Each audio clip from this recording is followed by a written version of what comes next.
নমস্কার, আপনারা দেখছেন নিউজ লাইন। ছাত্রছাত্রীদের বিজ্ঞান ও গণিতের প্রতি আগ্রহ বাড়াতে স্কুলে গণিত ও বিজ্ঞান মেলা। স্কুলে ছাত্রছাত্রীদের বিভিন্ন মডেল তৈরি করে তাক লাগিয়ে দিয়েছে। ইসলামপুর শহরের সরস্বতী বিদ্যা মন্দির ও সরস্বতী শিশু মন্দির হাই স্কুলের ছাত্রছাত্রীরা বিভিন্ন মডেল বানিয়েছে ও তা প্রদর্শন করা হচ্ছে। প্রদর্শনী দেখতে মহকুমা তথ্য ও সংস্কৃতি দপ্তরের আধিকারিক শুভদীপ দাস মডেল ঘুরে ঘুরে দেখেন এবং ছাত্রছাত্রীদের সঙ্গে কথা বলেন। স্কুলের প্রধান শিক্ষক ক্ষুদিরাম রায় বলেন, প্রত্যেক বছরই ছাত্রছাত্রীদের বিজ্ঞানের প্রতি ও গণিতের প্রতি উৎসাহ বাড়াতে এই মেলার আয়োজন করা হয়। বিভিন্ন মডেল তৈরি করেছে ছাত্রছাত্রীরা। যারা প্রথম, দ্বিতীয় এবং তৃতীয় হয় তাদেরকে পুরস্কৃত করা হয়। কিন্তু জল কমে গেলে চালু হবে না, অটোমেটিক চালু হবে। দিয়ে চলো এই পাম্প করছে, তাই তো?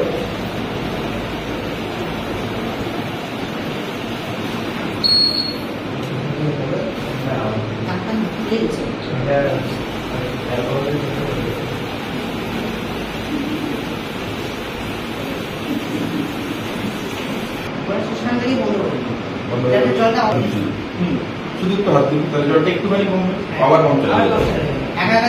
দিনের বেলা যতবার হাত দিন ততবার চালু হবে। আর এখানে এইটুকু কমলে চালু হবে, যখন অনেকটা কমে যাবে এতটা। আমরা পাম্প কখন চালাই? যখন ট্যাঙ্কি খালি হয়ে যায় বা অলমোস্ট খালি হয়ে যায় তখন চালাই। যখন এখানে নেমে যাবে তখন চালালে আবার ধরতে হবে। ঠিক আছে, তো এটা দিয়ে সিস্টেমটা যেটা করেছি, ভালো সিস্টেম, ভালো উদ্যোগ, কিন্তু এটাতে সমস্যা হচ্ছে অন্তত দিনের মধ্যে 10 থেকে 15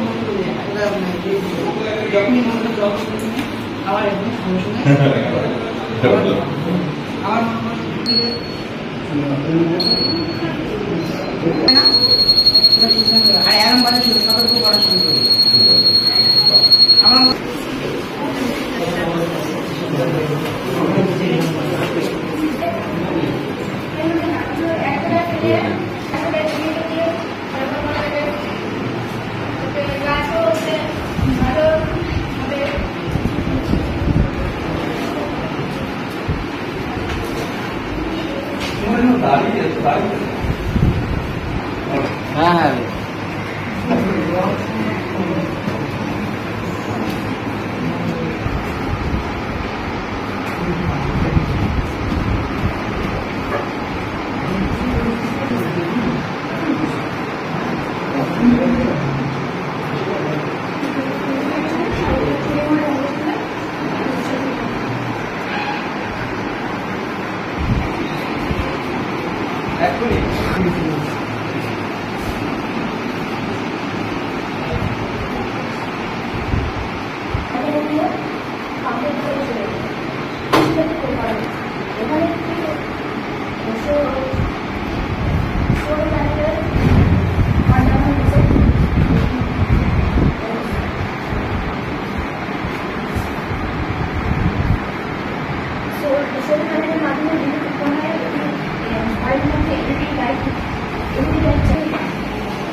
আমাদের বিদ্যালয়ে প্রতি বছরের ন্যায়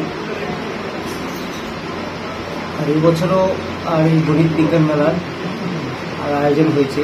ভাই বোনদের মধ্যে গণিত আর বিজ্ঞানের ওদের মান বৃদ্ধি করার লক্ষ্যেই আমরা এই গণিত বিজ্ঞান মেলা অনুষ্ঠিত হয়ে আসছে। তো বিগত 10 বছর থেকে আমাদের এই গণিত মেলা অনুষ্ঠিত হচ্ছে। এতে আমরা লক্ষ্য করছি যে ভাই বোনদের মধ্যে একটা গণিতের প্রতি আগ্রহ বৃদ্ধি পাচ্ছে, আর এটাই আমাদের মূল উদ্দেশ্য যে এই ভাই বোনরা নিজের জীবনে কর্মক্ষেত্রে বড় হয়ে যাতে আরো ভালো ফলাফল করতে পারে। কি কি মডেল আছে এখানে? এখানে বিভিন্ন ধরনের মডেল আছে। বিজ্ঞানের যেরকম শক্তি সংরক্ষণ, কৃষির ওপর, জল সংরক্ষণ, আর নতুন কিছু মানে নিজে তৈরি করবে, এর মধ্যে মিল পাবে না, ওটাকে বলে উদ্ভাবন, এই বিষয়টা রাখা হয়েছে।